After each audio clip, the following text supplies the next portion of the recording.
네, 오늘 4월 6일 월요일입니다. 사도행전 11장 1절에서 18절까지 말씀을 가지고 좀 큐티 하겠습니다. 근데 이제 제가 큐티가 벌써 한 달 넘어가는데 제가 관찰을 잘 못한 부분들도 있더라고요. 4월 3일 보면 제가 4월 3일 9절에 이튿날이라고 얘기해서 그들이 고넬료가 보낸 사람이 아니라 베드로의 일행이다 이렇게 해서 1절부터 8절을 삽입으로, 그래서 이제 그 앞에 있는 9장 43절 마지막 절과 연결되어진다라고 제가 큐티를 이제 영상을 찍었잖아요. 근데 이게 이제 수정을 좀 하겠습니다. 이 그들이가 고넬료의 집안 사람들이에요. 그러면 1절부터 8절이 삽입이 아니고 자연스러운 내러티브의 전개겠죠? 그 부분을 좀 수정을 좀 하겠습니다. 그래서 10장 9절에 이튿날 그들이 길을 가다가, 이건 이제 고넬료가 베드로에게 보낸 일행이에요. 그래서 그들이 길을 가다가 그 성이라고 하면 요빠겠죠? 베드로가 있는 곳이. 가이사랴에서 요빠로 가다가 요빠에 가까이 갔을 때에, 그때 요빠에 있던 베드로가 기도하려고 지붕에 올라가니, 요렇게 수정을 좀 하겠습니다.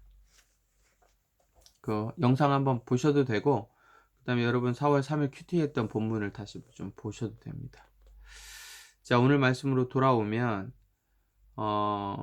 10장에서 여러분 이제 견고한 진이 깨져 갑니다. 조금씩.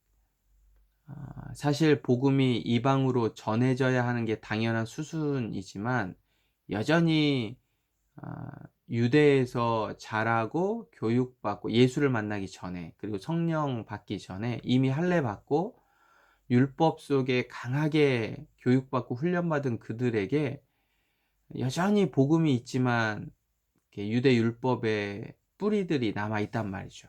근데 10장에 고넬료가 예수를 믿고 성령도 받고 세례도 받고 이 놀라움을 경험을 했어요. 그리고 나서 이제 베드로가 예루살렘으로 다시 왔잖아요. 요바에서 그런 일이 있고 다시 왔는데 1절에 보니까 유대에 사는 사도들과 형제들이 이방인들도 하나님의 말씀을 받았다 함을 들었더니, 사실은 이게 자연스러운 건데, 왜냐하면 이방으로 복음이 전해져야 하면 이게 자연스럽잖아요. 그런데 할례자들이 비난했어요. 2절에 보면 할례자들이 비난하여 이르되 내가 무할례자의 집에 들어가 함께 먹었다 하니, 이제 이게 유대의 율법에 어긋나는 거잖아요. 우리가 10장 28절에도 보면 베드로가 그게 위법한 일이다라고 알고 있어요. 그러니까 모두가 복음을 받았지만 그럼에도 불구하고 그들의 상황, 그들이 지금까지 그렇게 교육받았던 이것에 한계가 있는 거죠. 자, 여기에서 이제 학자들마다 2절의 할례자들이 사도들과 형제들인지 아니면 이들 말고 또 다른 그냥 유대 율법주의자들인지에 대한 고민이 조금 있습니다. 많지는 않고 고민이 있는데, 전체적으로 문맥에 보기도 하고 18절에 보면 그들이 이 말을 듣고 잠잠하여 하나님께 영광을 돌려 이르되, 그러면 하나님께서 이방인에게도 생명을 얻는 회개를 주셨도다 라고 말을 하는 모습들을 보면 사도들과 형제들이다라는, 이제 뒤에 갈수록 유대주의자들은 이렇게 아무리 하나님이 행하셨다라고 해도 믿지 않아요. 그럼에도 불구하고 율법을 지켜야 된다, 모세가 중요하다 라고 생각을 해요. 하나님은 사실 할례를 하라고 하셨다 이렇게 강하게 가서 나중에 변론하고 다툼이 있거든요. 유대주의자들은. 근데 그런 게 없는 걸로 미루어 볼 때, 여기 1장 2절에 할례자들이 비난했던 그 사람들은 사도들과 형제들로 보여요. 그러니까 그들도 유대 율법에 자유롭지 못한 거예요. 여러분, 복음이 말씀대로 이방에 전해질 때 복음을 방해하는 자들이, 이방으로 복음이 전해짐을 방해하는 자들이 때론 믿는 자들일 때가 있어요.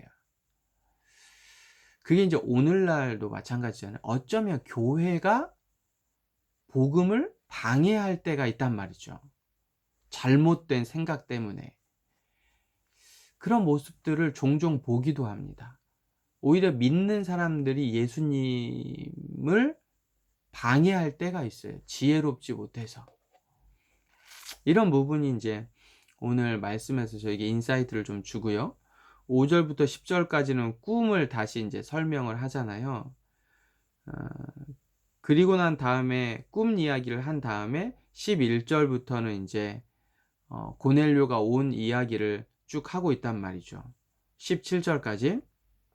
근데 여기서의 포인트는, 그럼 12절에 보면 성령이 내게 명하사, 15절에 보면 성령이 그들에게 임하시기를, 그리고 어쩌면 16절에도 좀 내포되어져 있는데, 요한은 물로 세례를 베풀었으나 너희는 성령으로 세례를 받으리라 라고 하는 것이 생각나게 한 분도 성령이겠죠. 그리고 17절에 그런즉 하나님이 이 같은 일을 하셨다.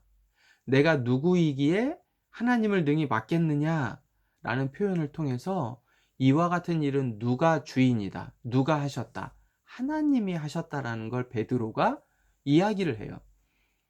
그러니까 다른 사도들이나 제자들이 왜 네가 무헬레자 집에 가가지고 먹고 마시고 그들과 교제해, 그럼 위법한 일인데, 율법에 금한 일인데 라고 이야기할 때, 아니 내가 한 게 아니라 하나님이 그렇게 이 상황을 만드신 거라니까. 하나님이 그렇게 하셨어. 나도 모르게 하나님의 뜻대로 진행이 되는 거야. 여러분, 이걸 뭐라고 얘기했어요? 섭리라고 이야기를 했죠. 섭리. 그러니까 내가 어찌할 수 있는 게 아니라 하나님이 그렇게 하셨다니까. 우리가 2장에 마가의 다락방에 있을 때 성령 받은 거 있잖아. 그거랑 똑같아. 하나님이, 하나님의 주관적으로 그 일을 하신 거야. 근데 내가 어떻게 하나님이 하신 일을 막냐고, 내가. 이 이야기를 아주 강하게 이야기를 하죠. 그러니까 이 말을 듣고 잠잠하고 하나님께 영광을 돌리고, 하나님이 이방에게도 생명을 얻는 회개를 주셨다함을 듣고 어떻게 해요? 돌이키게 되는 거죠. 이 일들을 통해서 유대주의 율법에 대한 견고한 진이 이제 깨어지기 시작하는 거예요. 그리고 어디에 가서 완전 무너져요? 13장에 보면 안디옥에 교회가 생겨요. 이방인들 중심의 교회. 대박. 이렇게 하죠. 이방인들 중심의 교회. 그리고 그곳에 바울이 되고, 그리고 이제 복음을 전하는 전초 기지가 되면서 여러분, 사역 자체가 예루살렘 중심에서 안디옥으로 이제 옮겨갑니다.